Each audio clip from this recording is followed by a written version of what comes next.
So yeah, this thing turned out way better than I thought it would. It'd be nice if we had a little more CPU power here, but overall, I mean, 1440p gaming on this machine is pretty impressive. What's going on, everybody? It's ETA Prime back here again. Today we're going to be putting together a relatively inexpensive 1440p gaming machine using this Optiplex that I recently picked up on eBay. These machines are definitely some of my favorite to use, and now some of the newer ones, well, I say newer in quotations, are getting a bit cheaper over on eBay. So what we've got here is the Optiplex 770. Usually, when we do a build like this, I'll go with a small form factor unit, but I wanted to go a little bit bigger, and to tell you the truth, I mean, the tower itself is still pretty small, but this way, we've got more options when it comes to GPU choices, and I do plan on doing a Steam OS version of this in the future, so keep an eye on the channel. In this video, I've got quite a bit to go over and test out, so before we get into it, I do want to mention that this video is sponsored by URCD Keys. I've been using this site for quite some time now. They offer Steam keys, Uplay, Ubisoft, but the main thing I pick up over here are Windows 11 Pro keys. And right now, if you use code ETA, you can get 25% off. So at checkout, we'll just enter the code ETA.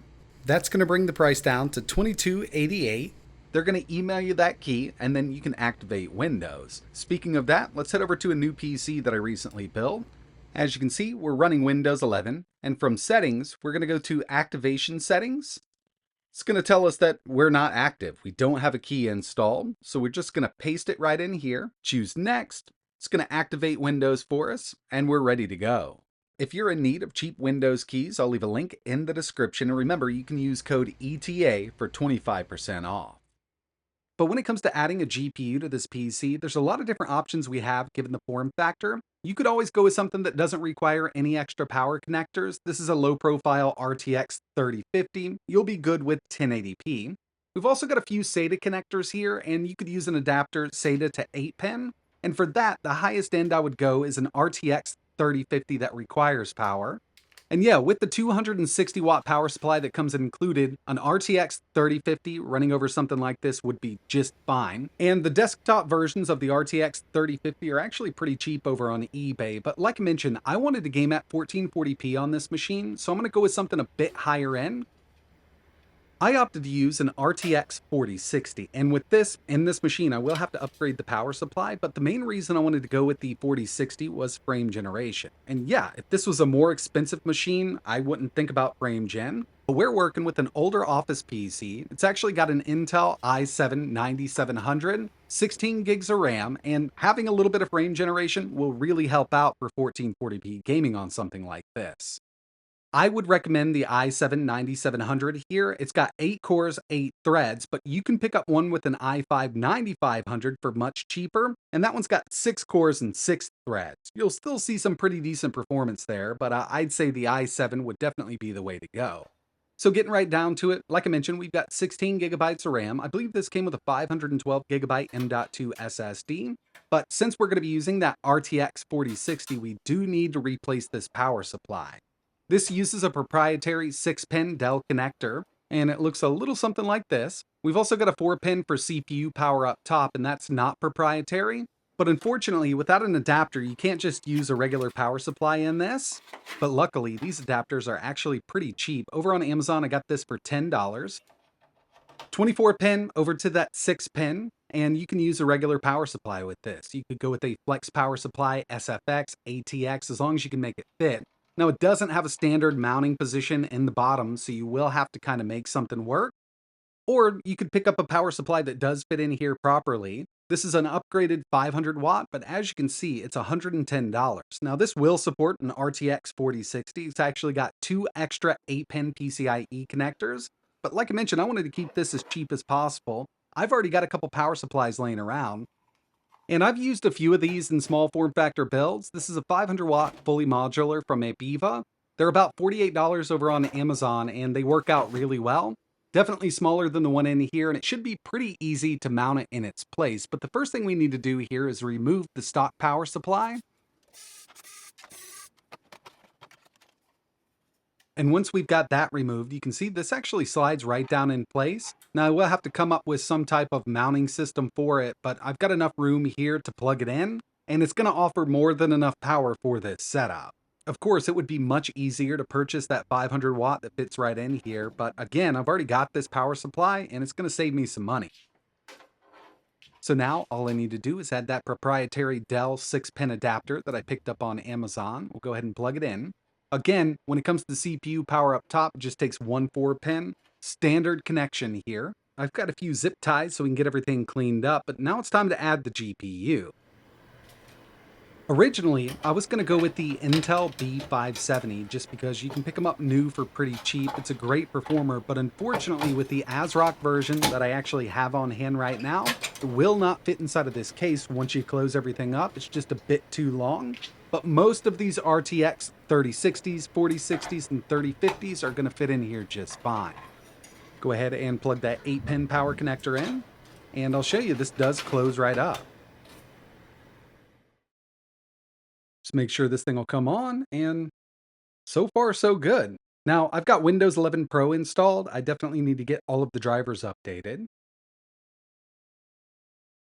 Jumping in here a bit closer, wanted to give you a look at everything. Like I mentioned, we've got that Intel Core i7-9700, and with this, we only get 8 cores and 8 threads. Would be nice if this was a threaded CPU, but Intel decided not to go with threads on 8th and 9th for most of their CPUs. 16 gigabytes of DDR4 at 2400, and I think this can do up to 2666, but it came with 24, so we're going to leave it just like that. Of course, we've got those Intel UHD graphics 630, but we're going to be using that NVIDIA GeForce RTX 4060.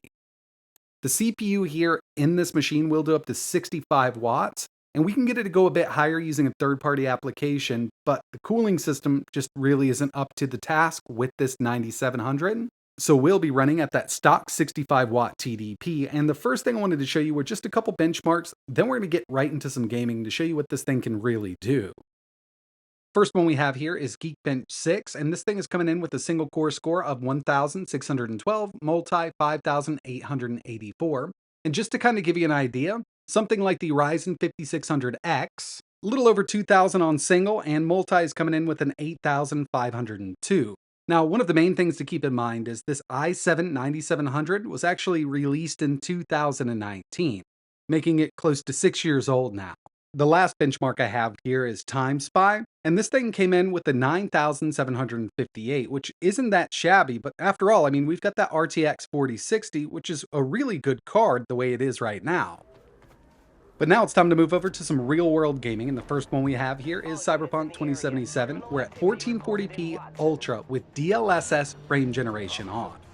I'll tell you, if you don't want to use frame gen, then you've got a good 1080p machine here, but given that we've got this paired up with that i7-8700, frame gen at 1440 is really going to be your best friend. And with it set up like this, we're actually seeing an average of around 81 FPS.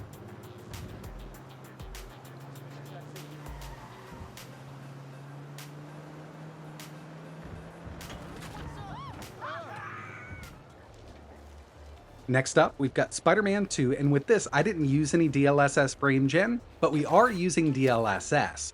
This is 1440p high with DLSS set to balanced, and yeah, I mean, this game is performing really well on this machine. Getting into it, I was a little concerned because it kind of pegged out the CPU initially loading into the game, but then once we're in here, I mean, we're anywhere from 35 up to 50% utilization. But I'll tell you, with a game that needs to cache shaders before it starts, this i7-8700 can take quite a long time.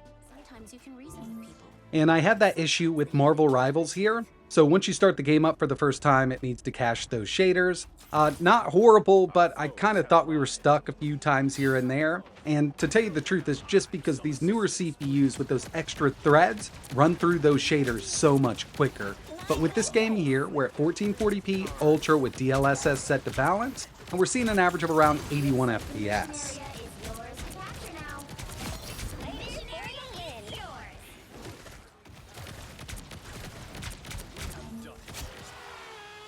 Next on the list, we've got Forza Horizon 5. You know I had to test it here. 1440p Ultra, no DLSS, and I knew we'd have a good time with this. In fact, at 4K on the RTX 4060, we can run this at an average of around 71 FPS, and I don't actually mind locking this down at 60 FPS, having a good time with it at 4K.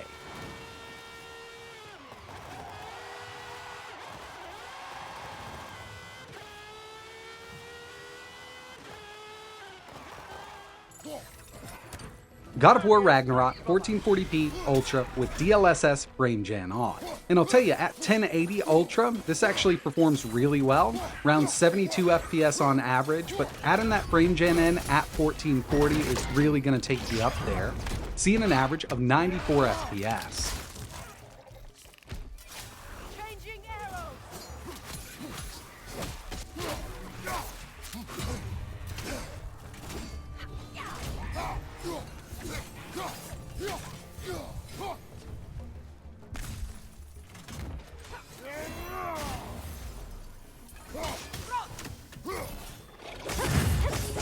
And the final game we have here is Monster Hunter Wilds 1440p medium with DLSS frame gen on.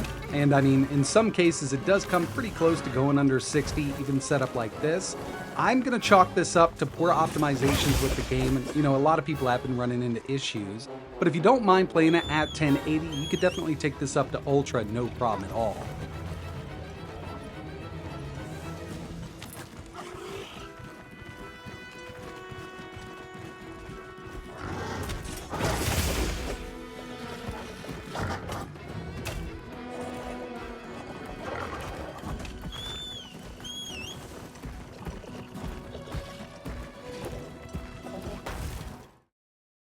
So overall, I think this machine turned out really nice. And of course, we've got that RTX 4060. It is a bit overkill for what we've got.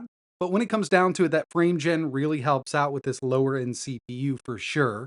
Is it the most powerful or best looking machine on the market? Not by a long shot, but if you can pick up one of these Optiplexes with that i7 for 150 or under, and then you add something like an RTX 4060, or even if you want to save some money, you can go with an RTX 3060 and still see some really good 1080p performance out of this machine. I think it would be worth it to a lot of people out there. But that's going to wrap it up for this one. Really appreciate you watching. If you're interested in putting something like this together, I will leave links to all the parts I used in the description.